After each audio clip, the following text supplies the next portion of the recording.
Hey Instagram, it's Dr. Rick, and today's unboxing is on magnesium. I'm going to do an unboxing specifically on MagMind by Yarrow brand, but this is just with regards to the beauty of magnesium. I had a couple other videos I did from several years ago, and it's really embarrassing, so I had to take them off because it needed some editing, as an editor had told me. I don't want everybody to just take vitamins, and I think that I feel a little guilty when I take a new consult and they haven't taken any vitamins, and by the end of the consult I have loaded up the bat with a ton of pills. And yeah, there are shortcuts to regaining healthy lifestyle. And I think one of the easiest things to empower patients and make them feel good fast is to supplement those deficiencies that I find. And I usually find a crap load of deficiencies. It's just standard American diet, standard American lifestyle opens up people to that. And it's very insidious. So over the course of 40 years, you'll have something lacking and something else lacking, something else lacking. And the body can maintain and compensate. But eventually, when you hit like the fourth or fifth decade, all that crap expresses itself as a disease entity. Diabetes, anxiety, constipation, irritable bowel syndrome, just to name a few. So it behooves you to take care of that stuff early on, but if your doctor doesn't check, how are you going to know? And my average colleague does not check. The system isn't really built to be looking for those things. The system, meaning insurance-based medicine, is built to scoop up in the end and take care of the diseases as they have evolved. And that's why it's good. I mean, to have an insulin pump, I had a server over at a Japanese restaurant, Shinto, that served us, and he had a big tattoo on his forearm. I was wondering, hey, what is that chemical structure? He said it's sugar, because I'm an insulin-dependent diabetic, and he showed us his insulin pump, and that's cool. Now, he could have been insulin-dependent, I don't know. But if he can prevent people from needing an insulin pump, if he can prevent people from needing a stent, if he can prevent people from needing rehab because they stroked out, or chronic cancer, and yeah, cancer is now chronic, if we can prevent all that stuff early on, I mean, I would have loved to taken care of that before I step into the hospital, because once you get into that hospital, you're a revolving door and there's a suite with your name on it. So I think it's important to power forward and see and address a couple of deficiencies before. These are some of the side effects of not having enough magnesium. So insulin resistance. Insulin works better when you have enough magnesium. When you're a little low and you're borderline and you're obese or overweight, I think that you still have to take care of the weight, but if you can take care of insulin beforehand and magnesium to help the insulin, why not? Muscle cramps, typical for athletes, would be, I get cramps if I exercise too hard, and that's fair. But in the average Joe that doesn't exercise and just stretches in the morning and has a muscle cramp, or a Charlie horse that wakes him up at night, that could be magnesium deficiency. Poor sleep. Sometimes when magnesium isn't there, you can't relax. And when the mind is constantly going, which leads to anxiety, you can't calm that down. It's just too loud at night. And sometimes magnesium, especially MagMind, will be able to do that. So I'll talk about why there's a difference between MagMind and my favorite, magnesium, potassium aspartate, but now foods, in a second.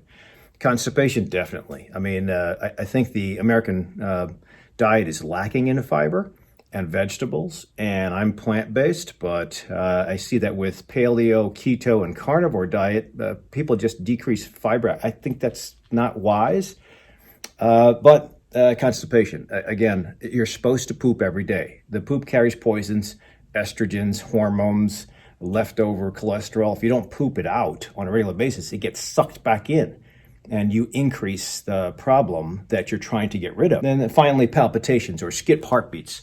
When people feel that there's sudden jump in their chest, or they go through PVCs, it's called. Even atrial fibrillation, I believe that if you throw in magnesium, you can take half those patients out of the operating room. The patients that I was able to convert off of atrial fibrillation without getting to the hospital. I used acupuncture, calming practice, high-dose magnesium. They don't need ablation anymore. All these diseases can be linked to, maybe not the exact cause, but can be linked to magnesium. And if we can fix just the magnesium and they go away, why not? I mean, if they're still there, you still need a full workup and to attack the disease course, but just one capsule. And bring me back to my original contention that I hate to say it, but the first thing I usually do is fix deficiency. And then we fix diet. And then hopefully with the diet, you can take care of the deficiency so you don't need the capsules anymore. But that takes a lot of reworking and learning how to cook. So the fast answer first, take the capsules. The long answer, change life, change nutrition, change the way muscles work. Again, this is my favorite, but some people just can't tolerate this because they're too effed up, meaning the gut's too screwed up.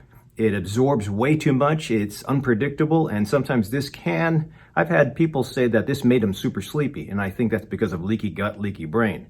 So if that's the case where my patients cannot tolerate magnesium, potassium aspartate by Now Foods, I say this is worthy. This is a different formulation. So aspartate is the carrier of sorts that helps the magnesium get into the cell, into the gut, into the bloodstream, and then into the cell. There's a genus out of Boston that came up with magnesium L-threonate. Threonate seems to cross the blood-brain barrier a lot easier. And it doesn't cause the same side effects as aspartate as far as occasional problems with pooping.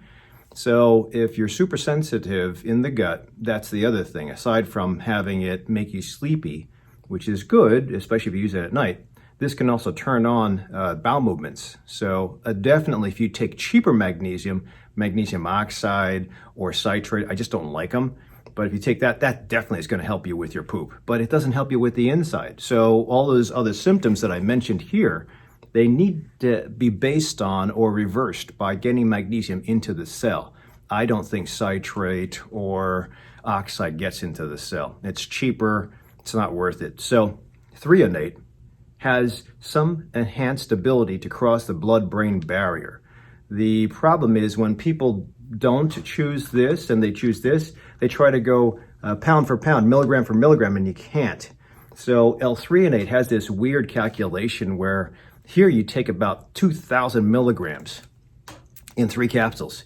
Here you take 2 capsules at 400 milligrams, which is a little different. And it also has potassium. For those of you who have high blood pressure, I think potassium and magnesium will lower that. I didn't put that. I mentioned more palpitations, but lacking magnesium, lacking potassium, high blood pressure. Supplement, low blood pressure. I mean, hands down. I mean, you still have to work out, lose weight, develop muscle, and get healthy and cut out the crappy food, but I think this is a shortcut. So, sorry, I'm going back and forth. Regarding L-threonate, if you look at the label, it says 3 capsules is equal to 2,000 milligrams. You can't compare 2,000 milligrams to 400 milligrams. So, if I have suggested to you, try this one instead of my favorite, it's probably because you're super sensitive and I'm worried. Now, this is way more expensive. This is like 30 bucks, and this is like 10. So eventually when your gut does fix, when your cramps go away, when the palpitation stops, when the anxiety decreases, I'd switch over to aspartate, Buy Now Foods.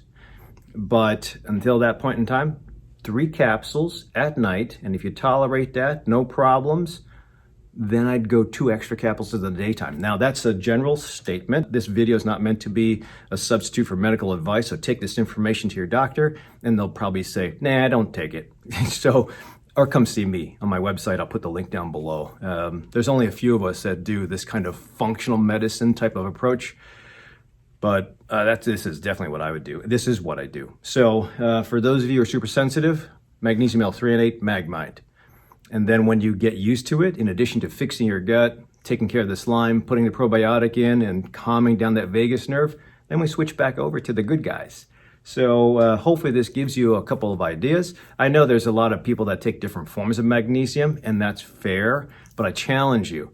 If you think you're taking good magnesium and it's working and you don't have any of these symptoms, then get a magnesium test, but it has to be magnesium RBC. Because you have to test how much is actually in the cell. You can't determine magnesium from the serum. Now, you can use serum in the hospital if you're trying to figure out how much TPN or enteral feeding to give to a patient there. But if you're testing outside the hospital, it has to be RBC magnesium because that tests the magnesium inside a red blood cell, inside a cell. That's the closest approximation to how much magnesium is in the muscle or in the gut lining versus just floating around the bloodstream. Please consider subscribing to me or becoming my patient, and I'll see you at the next video. Thanks.